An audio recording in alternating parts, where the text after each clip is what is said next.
Hope. Yes. Yeah. I have hope. I have high hopes. What is it? And tell me all about it. This is a board game that ran on Kickstarter, successfully funded. They've now got it up for pre-order. Let me actually bring up the Kickstarter page for you here.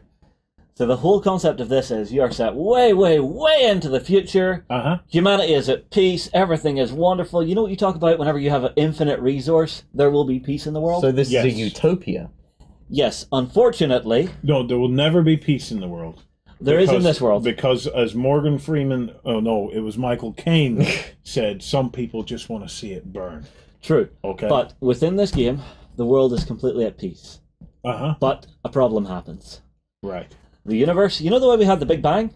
Yes. In this game, we're going for the Big Crush. Right. So the universe is now starting to shrink back in on itself. Yes. And you...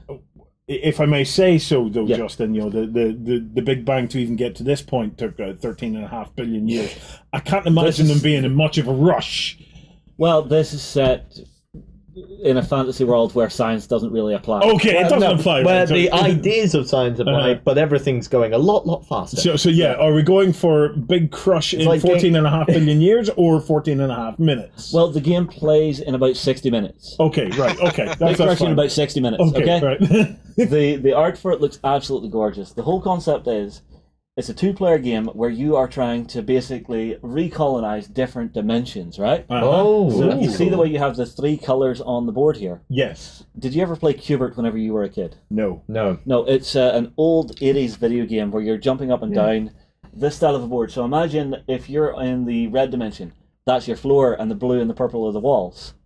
But you can shift dimensions to you turn the purple into your floors and the red and the blue into your walls. Very MC Escher. Yeah, so whenever you actually... Is Portal not a bit like that? Where you're running up walls and stuff, yeah. Ish, but the way this works is it actually plays with your perception of the board to see where the floors and the walls are. So it's kind of strange that way. It gives it a really nice visual aspect.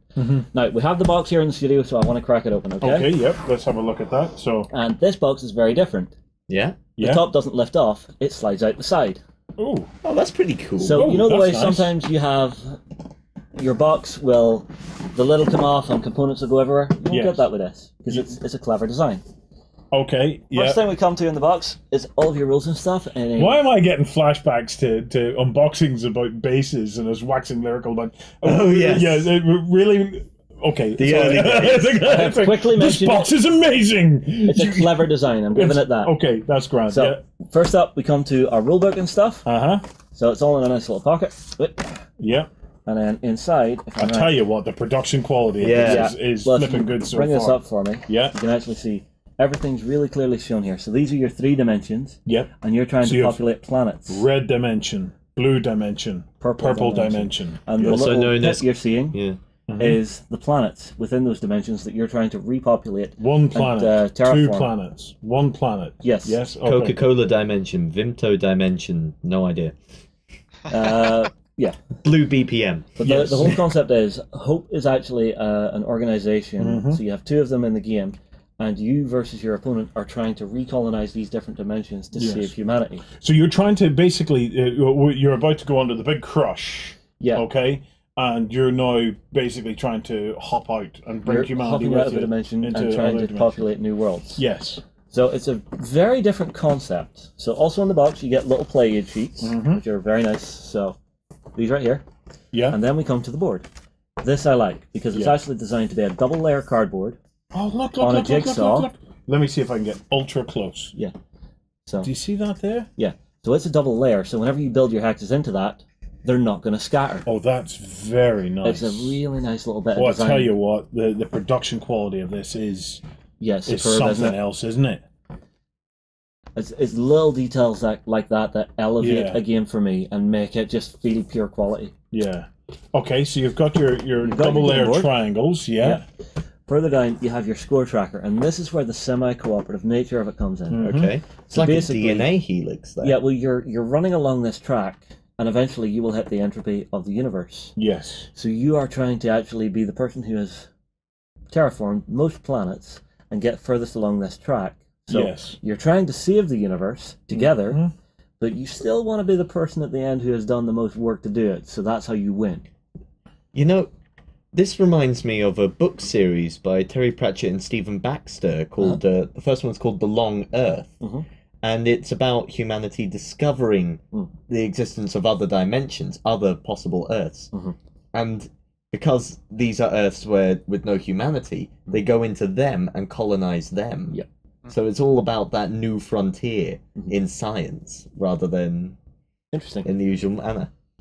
We really need Stephen Hawkins and Michio Kaku in here right now. I feel like we're missing a couple of guests in this, let's be honest. Or the dude from PBS Space Time. I could bring our Lance in because he looks like him and sounds like him. He's a very relaxed chap as well. So, right, okay, let's push on then. Also, what else have we got? Yeah, a lovely little spaceman miniature.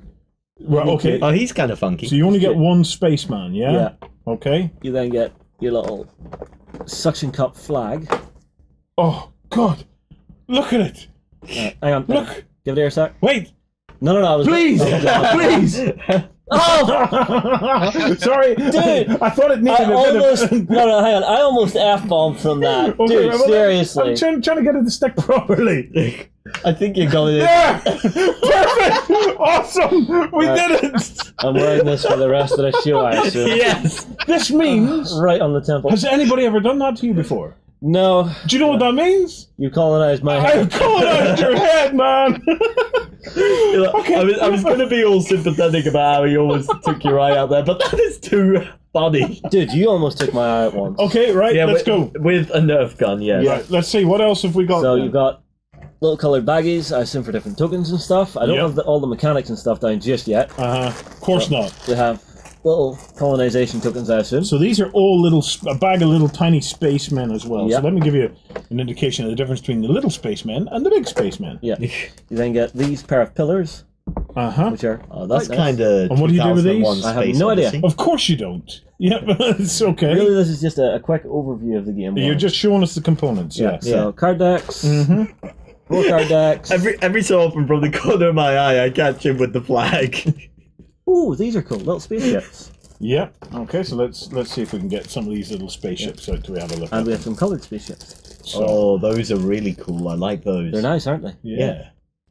Yeah, I so You like to see the coloured ones better one? Yes, Ben? Ben. as Justin was mentioning, that it does play with 2, but it goes all the way up to 4 as well. Oh, so really? If you're interested in 4 player, you can get stuck in that way as well. That's why there's all the different colours of ships and stuff going on. So. Okay. Going down a layer. So we have command boards, Command boards, yeah. and then we have... You have the actual hexes. And you see what I mean whenever you look at this? You've got that 3D aspect. So me looking from this side, Yeah. I would be seeing the blue as the floor. And if you rotate it, now the purple's the floor. Ah, I see. And if you rotate again, just a little bit, the red becomes the floor. Oh, I think I see what you're talking about. Yeah. So it's that forced 3D perspective. Yeah. Right, keep going, because there's more in there. Yeah. So Okay, that's your so game board. Give me the game board, yeah. We then got what I believe is your character tiles for each player. Okay. Yep, you do get 4 of these. Okay. I believe they even have a Justin character in it. There he is, just minus his little flag on his head. So Oh, we can paint that in. Oh no, this There we one has go. a dog. Yeah. There is a dog. Yeah. Although there's actually a pretty decent Ben in here. This gentleman here. Ben's not quite that orange. And you have a dog. Loyal. Yeah. So I assume there are like different character cards you can play about. Yeah. Okay. Quality of the product looks That fantastic. is amazing. Even the inside of the box is Even the artwork. inside of the box is Yeah, lovely, you isn't got it? that. Look at that. So very nicely made. I'm very curious to actually try and get a game of this in to learn how to play. Yeah, 10 out of 10 for production quality. Yeah. There. Yeah. It is absolutely lovely.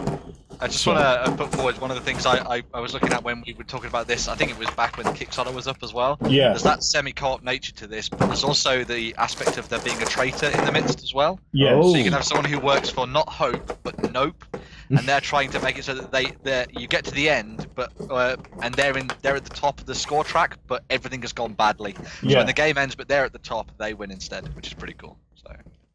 Well, I really Curious. like that. We're just going to keep this. Yeah, Yeah, We're just yeah. gonna keep it. I'm literally It going to has see if the has to suction stay on there. this stays for the entire show. No, you say this is up for pre-order at the moment, so people I can was jump in seeing on this. on the Kickstarter page here. Mhm. There's a pre-order button here, Yeah. and if we click through, takes you to here. So it says it's coming soon. So it's not live to pre-order just yet. Yeah. But the link is already there for you to go through and be ready for it. Awesome. And it's in multiple languages too. Yes. Well, hopefully, we'll get the guys to get a bit of a playthrough. Are you hopeful for Hope? Days. I'm very hopeful for Hope. I think that looks lovely.